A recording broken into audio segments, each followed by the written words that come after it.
Okay, ನಾನು ನಿಮಗೊಂದು V neck blouse ತೋರಿಸ್ತಿದ್ದೀನಿ ಇವತ್ತು. ನೋಡಿ, ಫ್ರಂಟಲ್ಲಿ ವಿ ನೆಕ್ ಇದೆ, ಜೊತೆಗೆ ಬ್ಯಾಕಲ್ಲಿ ಕೂಡ ವಿ ನೆಕ್ ಇದೆ.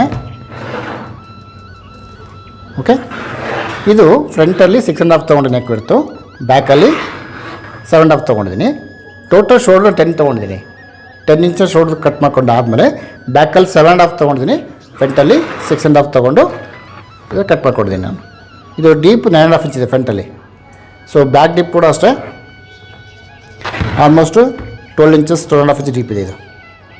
ಜೊತೆಗೆ ತಾವು ನೋಡ್ಬೋದು, ಫ್ರಂಟಲ್ಲಿ ಒಂದು 2 ಇಂಚಸ್ ಮೇಲೆ ತೊಗೊಂಡು ವಿ ಶೇಪ್ ಕಟ್ ಮಾಡ್ಕೊಂಡಿದ್ದೀನಿ. ಓಕೆ, ಸೊ ತುಂಬ ಚೆನ್ನಾಗಿ ಬಂತು ಈ ಬ್ಲೌಸಲ್ಲಿ. ಇದೇ ಥರ ನಿಮಗೆ ಬ್ಲೌಸ್ ಸೆಕ್ಷನ್ ಕಲಿಬೇಕಂದ್ರೆ ನಮ್ಮ ಆಫ್ಲೈನ್ ಕ್ಲಾಸಲ್ಲಿ 4 ಮಂತ್ಸ್ ಕೋರ್ಸ್ ಇದೆ, ಬ್ಲೌಸ್ ಸೆಕ್ಷನ್ ಕಂಪ್ಲೀಟ್ ಹೇಳ್ಕೊಡ್ತೀನಿ. ಅದಕ್ಕೆ ಬೇಕಾದ್ರೆ ಬಂದು ನೀವು ಜಾಯ್ನ್ ಆಗ್ಬೋದು. ಇದು ಕಂಪ್ಲೀಟ್ ಬ್ಲೌಸ್ ಸೆಕ್ಷನ್ಸ್ ಮಾಹಿತಿನ ಎಲ್ಲ ಥರ ಪ್ಯಾಟರ್ನ್ಸ್ನ ನಾನು ನಿಮಗೆ 4 ಮಂತ್ಸಲ್ಲಿ ಕವರ್ ಮಾಡ್ತೀನಿ, ಬ್ಲೌಸ್ ಸೆಕ್ಷನ್ ಮಾತ್ರ. ಓಕೆ, ಹೆಚ್ಚಿನ ಮಾಹಿತಿಗಾಗಿ ನನ್ನ ನಂಬರಿಗೆ ಕಾಲ್ ಮಾಡ್ಬೋದು, ಹಾಗೆ ವಾಟ್ಸಪ್ ಕಾಲ್ ಮಾಡ್ಬೋದು. Thank you very much.